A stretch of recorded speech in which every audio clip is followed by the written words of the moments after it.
Hello friends, and welcome to the last day of our lumberjack sew along. My voice has made it. I did not expect it to last me through all the videos, to be honest with you. It's probably gonna be gone by the end of the day, but hey, we've made it. So today we're going to hem and add the closures, whether you're adding buttons or snaps. I'm adding snaps, so I'll show you how I do that. But for now, let's just hem the bottom. I went ahead and did a serger stitch along the raw edge because it helps me fold the fabric a quarter of an inch a lot easier. This will not be left raw, so that's not why we did it. It's just that the serger stitch is a quarter of an inch, so it's making it like a guide. You can always pre-press it with your iron, so it's a quarter of an inch folded. So we're going to do the hem 2 times folded. But because it's woven and because it's bulky in some spaces, I'm going to stitch 2 times. Instead of folding twice and stitching once, I'm going to fold 1 time, stitch along the bottom, just a quarter of an inch.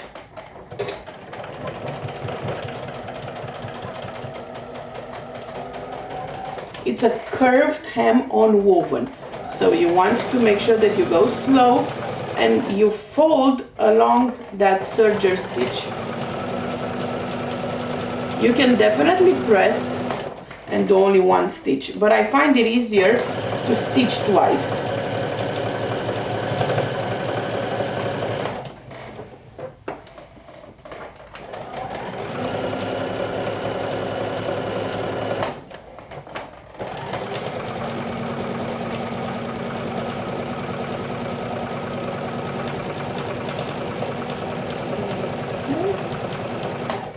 And then we're going to fold 1 more time and stitch again.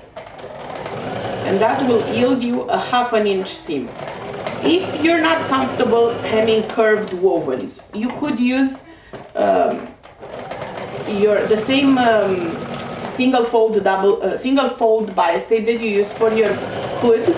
You can use it for the hem as well, and finish your raw edge of the hem like that, and hem with that. There's plenty of options, but this one doesn't require any additional notions.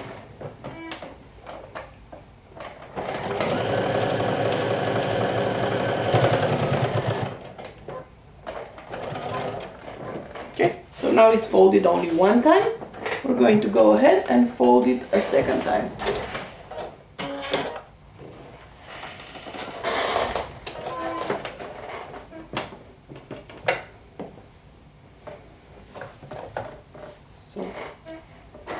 We're going to fold along the edge right now, and it's going to be a lot easier. See, like this. Go very slow where you have your placket, because here you have a lot of layers and interfacing. So go slow. There's a lot of bulk there, so go super slow. You don't want to break a needle.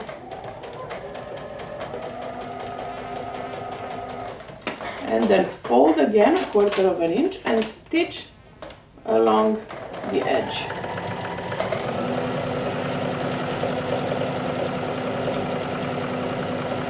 From the outside you won't see the first stitch that we did at a quarter of an inch. You'll only see it from the inside.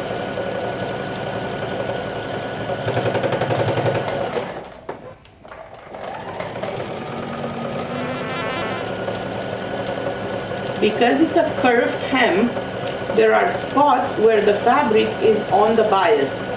So make sure that you give it a good press afterwards. This way it reduces any waviness from sewing on the bias.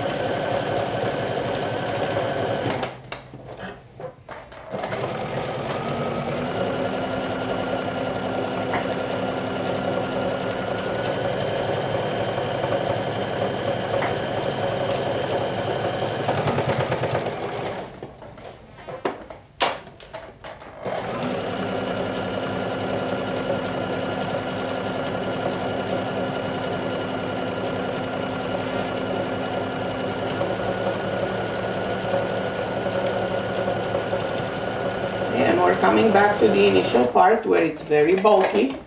So again, we're going to go very slow.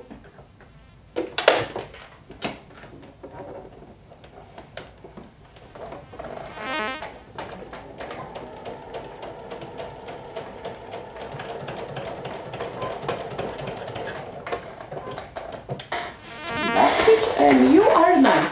If you're adding snaps like I am, the sewing part of your sew along is actually done because the snaps will be added with a hammer.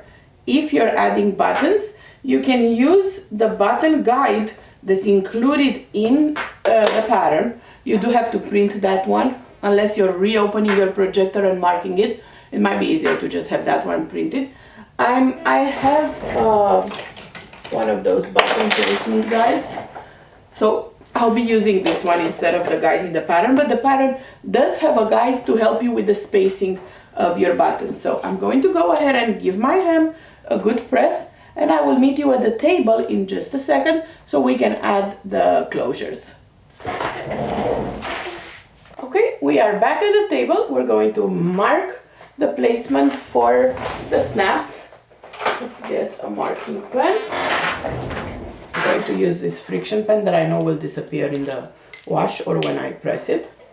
So I'm going to mark my first button about 1/2 inch from the top of the collar. Look at this beautiful pattern matching. How cool is that? So I'll do my first snap right here. Okay, and then I'm going to hold that and drag my marking tool so that the last snap is about 1 inch above. So now they're all spaced equally. So using a marking pen, I'm going to place a mark where I want my snaps to go. There is a traditional way for the overlap, left to right or right to left based on gender. I am not one that cares about stuff like that, so I believe Judy does mention it in the pattern, which is the right way, the traditional way for boys and girls, but I don't care. So I don't know if this is the right way for a boy or the wrong way, but clothes are clothes. Like, okay, let's keep marking. I'm marking underneath too.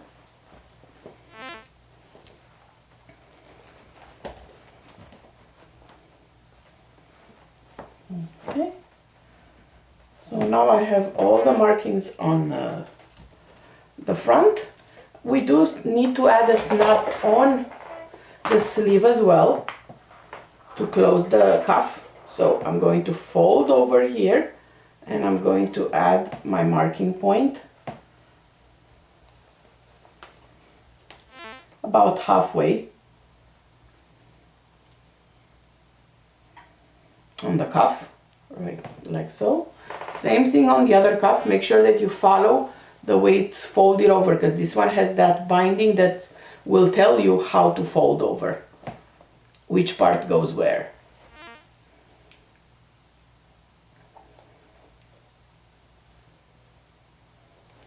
Okay, so I have all my markings done. Now I'm going to place some holes. For this shirt, I'm using, this is a brand new one, spring snaps. It's the metal spring snaps. I find them to be the easiest way to add them. You can use like the ring snaps, or you can of course do buttons and buttonholes. I will link in today's blog that I've done a few years back regarding buttons and buttonholes with some tips and tricks.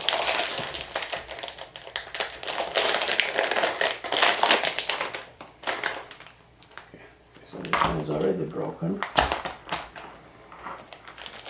And do we want, I think I want gunmetal. Right? Yeah, I think we'll do gunmetal, not silver or silver.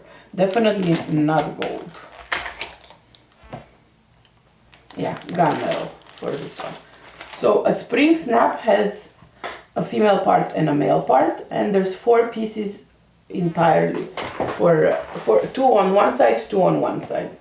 So let me put a couple of them because I'm going to be adding this with a hammer. I don't want to annoy you too much. So I'll add a couple of them and then I'll do the rest of them off camera. Because adding spring snaps is loud.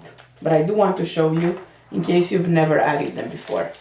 Okay, so you have a male part that has a long knob and a short knob. And then on the other side you have the part that has the spring and the nice cap. Okay, so the part that has the cap will go on this side, on the side that folds over. So let me put a hole here first. Okay, then one here.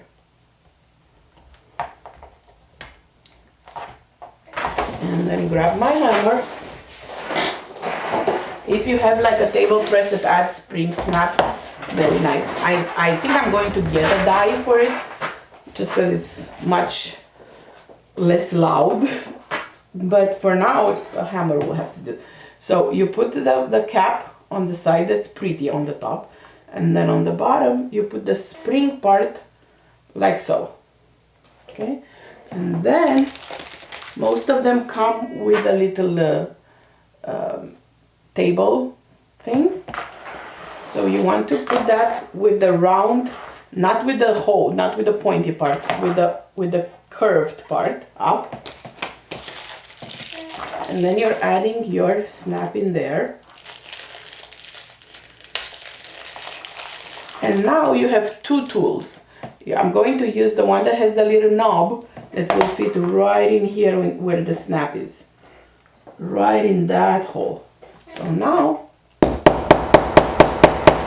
you'll hammer it a few times and your spring snap is added. On the other side, you're going to add the male part.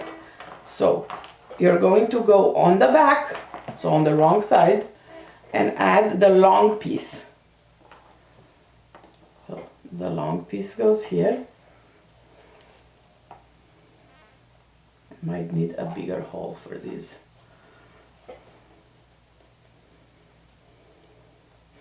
Yes, so I need to redo my hole for that with one that's a smidge bigger. Let's see. Okay, so now again, this part goes on the back and you push it out on the front. Okay, like so. So here you take the small cap and you place it on top, and now you come with this side that has the knob and you put it down there, down in there. So now you grab the other tool, the one that has the hole in here, and the hole fits right on top of that knob, and you smack it down. So now you have one side that has the cap, one side that has the pretty part, and this will snap together like so. Let me do one more and then I'll do the rest off camera. And of course you'll do the same thing on the cuff. So where I put my marking, I'll go ahead and do a hole with my punch holer on both sides.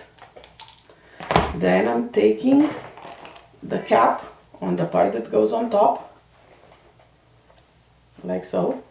Then the spring snap part, like so. Flip, place in here the tool that has the knob inside there, and big hammering. No shame in the game. Now on the other side, we're going to take the male part, one side here, we put it through, then the little one that goes right on top, like so. Flip your tool, and this is from Amazon. They're very easily available. And now you take the part that has the hole in here, put it on top of that knob, and hammer it down. And you keep going and going until you finished all your snaps on the shirt. And this is what it's going to look like. I'm going to continue all the way, spare you all the hammering, add it to the cuffs, and then that's it. I've earned bragging rights for sewing a beautiful colored lumberjack shirt. The flannel is from Joanne Fabrics, and I can't wait to see all your creations. Make sure that you post your picture of the completed lumberjack, modeled or not, whatever you're comfortable with, in the comments of day 6 photo of the Sew Along album. You can find the album in the Made for Mermaids and Patterns for Pirates Sew Along group on Facebook. That's where the team will choose the 2 winners. So if you want a chance to the prizes, definitely check in there every day and with your final lumberjack shirt. And the winners will be announced on the 31st or the 1st. So you have some time to catch up. You don't have to finish it. If you can't finish it today, you have a couple of days to catch up. Thank you so much for joining me this week and sewing with me a lumberjack shirt from Patterns for Pirates. And I will see you back here in my next one. Bye!